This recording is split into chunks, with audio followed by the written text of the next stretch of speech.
Buenas tardes para todos. Es un gusto acompañarlos una vez más, otro año, en el Día Nacional de las Micro, Pequeñas y Medianas Empresas.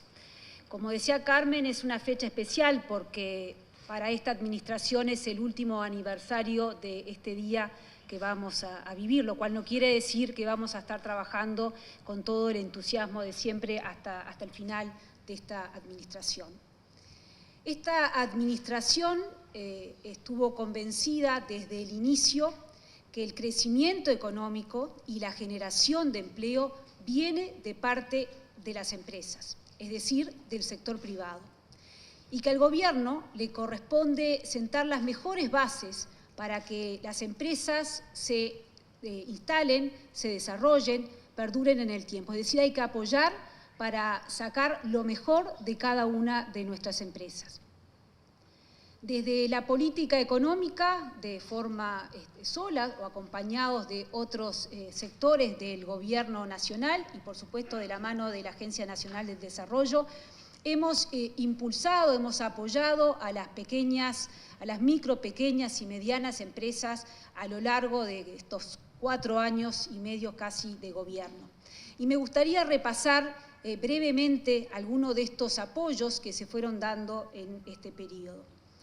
Comienzo con el tema tributario y comienzo con la ley de urgente consideración, porque ya en esta ley, desde el inicio de esta administración, pusimos algunos temas muy importantes que habíamos escuchado de parte de las empresas, que en nuestras recorridas por el interior del país especialmente nos reclamaban a quienes éramos los técnicos del equipo, del candidato en su momento de la calle Pou.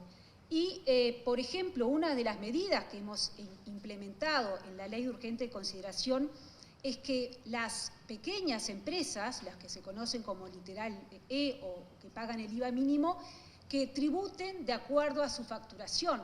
Uno de los reclamos que recibíamos, especialmente de aquellas empresas que tienen trabajos afrales, es que la tributación era pareja y que no se acompasaban a los tiempos que estaba viviendo verdaderamente esa actividad. También en la ley de urgente consideración modificamos la aportación gradual al sistema de seguridad social y pasamos a que el primer año se aporte un 25% de lo que corresponda a seguridad social, el segundo un 50% y recién el tercer año se aporte un 100%. Luego tuvimos la ley de presupuesto nacional, nuestra ley madre, en donde también entre los elementos que se incorporaron para las pequeñas y medianas empresas, me importa destacar que volvimos a la deducción del 100% de las pérdidas fiscales para los contribuyentes de IRAE. Recordemos que en el 2016, en la administración anterior, en ocasión del ajuste fiscal, la deducción pasó de un 100% a un 50%, obviamente que por un fin recaudatorio. Bueno, volvimos a implementar el 100%, que es lo que está vigente. Luego, como recordaba Carmen, tuvimos que dar respuesta a la pandemia que atravesó a la sociedad toda, y en ese momento claramente lo que nos propusimos desde el punto de vista económico era que los motores de la economía tenían que seguir funcionando. Y ahí lo que hicimos fue a través de 2 leyes que en el Ministerio de Economía y Finanzas lo llamábamos la Ley MIPYMES 1 y la Ley MIPYMES 2, de marzo y de junio del 2021, se dieron una serie de beneficios transitorios, hay algunos de ellos que permanecen, pero básicamente transitorios para que se pudiera atravesar esta situación crítica en lo económico, en lo social y obviamente que en lo sanitario. Más tarde, en el 21, se aprobó la ley en donde se apoyaba a las empresas, a los comercios al por menor que estaban establecidos en la frontera. Recuerden que teníamos una situación de precios relativos muy complicada y ahí se exoneraron los aportes, el 100% de los aportes jubilatorios, se exoneró el pago del monotributo, el monotributo MIDES, se exoneró el pago del IVA mínimo, los pagos de anticipos de IRAE y los anticipos del impuesto al patrimonio. Quisiera destacar 2 decretos más, también porque fueron muy pedidos, muy reclamados en nuestras visitas y en nuestro diálogo con las empresas. Uno de ellos se refiere que había una especie de microclima entre las empresas más pequeñas, porque el contribuyente de IRAE, si le compraba a las empresas más pequeñas, no lo podía descontar a la hora de pagar el IRAE. Bueno, ahora sí se puede hacer, eso se hizo a través de un decreto, de alguna manera eliminamos lo que se llama la regla candado. Y otro decreto importante es el que se refiere a las compras públicas, porque ahora las empresas monotributistas también le pueden vender a los organismos estatales.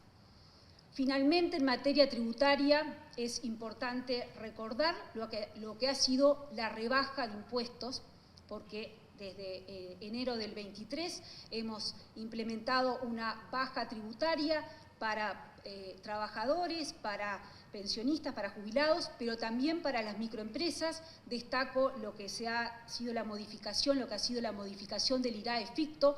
Hemos establecido escalas progresionales similares a cómo funciona el IRPF. Disminuyó el anticipo del mínimo de IRAE para las empresas de ingresos más bajos, y para aquellas empresas de régimen de pequeña empresa que por sus ingresos pasan a la siguiente categoría, al IRAE, si luego sus ingresos no se mantienen en ese nivel, logramos que bajen, que también era algo que había sido muy reclamado. Este conjunto de rebaja tributaria, esta final que mencioné, benefició a 35.000 empresas y implica, desde el punto de vista de las finanzas públicas, una renuncia fiscal de unos 40 millones de dólares. El segundo elemento que quería repasar en la tarde de hoy es algo que Carmen ya mencionó, y se refiere al crédito a las empresas, micro, pequeñas y medianas empresas, con la garantía del Estado. A los motores de la economía funcionando le agregamos el concepto que no se podía convertir un problema de liquidez, como el que atravesaban las empresas en plena pandemia, en un problema de solvencia, y que por lo tanto las empresas tenían que cerrar. Conjuntamente con ANDE, con el Banco Central, miro a Tommy Ribeiro, con el Banco República, Salvador Ferrer, trabajamos de forma muy detallada en diseñar créditos que estuvieran garantizados por el Estado, pero que además el repago de esos créditos tuviera que ver con la actividad de la empresa, porque no se podía exigirle a la empresa lo que no podía dar, y las empresas querían trabajar, necesitaban la liquidez. Con ese cuidado del dinero público que mencionaba Carmen, el diseño fue tal que hoy podemos decir que la morosidad de estos créditos es significativamente baja. En materia de mercado laboral, conjuntamente con el Ministerio de Trabajo y Seguridad Social, y miro al ministro Aristi y también al exministro Mieres, se trabajó para que la política laboral tuviera un justo equilibrio entre el empleo y la mejora de los salarios reales. Y esto es especialmente importante cuando la economía atraviesa situaciones de poco dinamismo o de caída de la actividad, como fue el inicio de esta administración. En materia de acuerdos salariales, de rondas salariales, los lineamientos de los consejos de salarios incluyeron la heterogeneidad de las empresas, un elemento bien importante porque no todas las empresas fueron afectadas de la misma manera por la pandemia. Y también en la última ronda salarial agregamos una diferenciación para las microempresas que, bueno, esperamos que para adelante se tome de manera más importante. Los resultados de esto es que hoy se ha creado suficiente empleo que compensa el empleo que perdimos durante la pandemia y los puestos de trabajo que se destruyeron durante la administración anterior. Y en particular, en el caso de las micro, pequeñas y medianas empresas, hoy hay 47.000 puestos de trabajo más si comparamos el 23 con lo que fue la situación en 2019. Otro elemento sumamente importante desde el cual ha apoyado la política económica es el acceso a mercados y la reducción de las tasas por servicios vinculados al comercio exterior.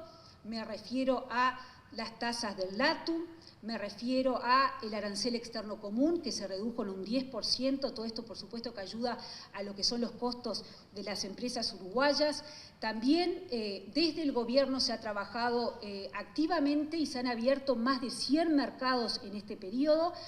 Por ejemplo, me estoy refiriendo, ejemplos pueden ser la colza en México y Chile, la apertura del mercado de mondongo en China, luego de la visita con el presidente de la República, la lengua en Japón. Es decir, que hay resultados concretos que se van palpando a lo largo de este tiempo. También hemos trabajado muchísimo con el sudeste asiático y tenemos resultados en ese sentido.